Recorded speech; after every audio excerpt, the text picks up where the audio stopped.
नमस्कार, मी अर्चना देशमुख तुमचं खूप मनापासून स्वागत करते। आपण अंजीर खजूर ड्रायफ्रूट्स वडी किंवा बर्फी म्हणू शकता याला। याच्यामध्ये आपल्याला फायदे आपल्या शरीराला, आपल्या केसांसाठी, आपल्या स्किनसाठी खूप चांगला याचा फायदा आहे।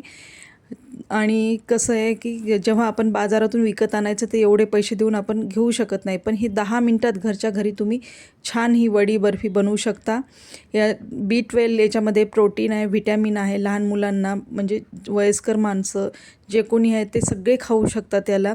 आणि पहिली गोष्ट अधिक मास सुरू झालेला आहे आणि त्यामध्ये तुम्हाला अनारसे खूप बनवणे शक्य नसते। कधी कधी बाजारातून विकत एवढं महागाचं घेऊ शकत नाही। घरच्या घरी तुम्ही ही म्हणजे अधिक मासात देवाला धोंडे दान करायचे तर तुम्ही ह्याचा पण प्रसाद दाखवू शकता। चतुर्थी आहे तर मोदकाचा साचा बनवून ह्याला मोदक पण बनवू शकता। कोणाचा बड्डे असेल तर या बड्डेला पण तुम्ही एक स्वीट म्हणून मुलांना देऊ शकता।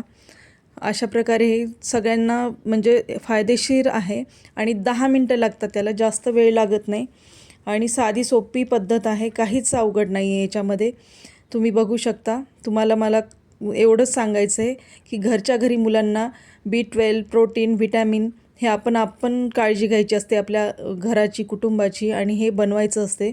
तुम्हाला माझी ही वडी किंवा बर्फी कशी वाटली ते मला सांगा। आणि खरं तर याच्यामध्ये खूप काही चांगले, आपले मुलं नुसते अंजीर खात नाहीत, नुसते खजूर खात नाहीत, मग त्यांना काहीतरी असं चवीचं करून द्या, 10 मिनटात ते खातील। आणि एकदम साधी सोपी, फक्त ड्रायफ्रूट्स थोडे महाग आहेत पण बाहेरच्यापेक्षा तर खूप चांगले आणि कमी ड्रायफ्रूट्स आणि अंजीरमध्ये हे चांगलं बनवू शकता। तुम्ही घरच्या घरी चांगलं करू शकता। तुम्हाला जर हा व्हिडिओ माझा आवडला असेल तर नक्की लाईक शेअर करा, सबस्क्राईब करा। तुम्ही माझा व्हिडिओ बघितला त्याबद्दल मी खूप तुमचे धन्यवाद आहे। बघा तुम्ही बघू शकता की किती छान असं मऊ, एकदम स्वादिष्ट चविष्ट झाली आहे आणि कलर पण खूप छान आलेला आहे। बघा आता आपण कसं प्लेटमध्ये काढली आणि छान एकदम तुम्ही देवाला नैवेद्य पण दाखवू शकता। थँक्यू माझा व्हिडिओ बघितला।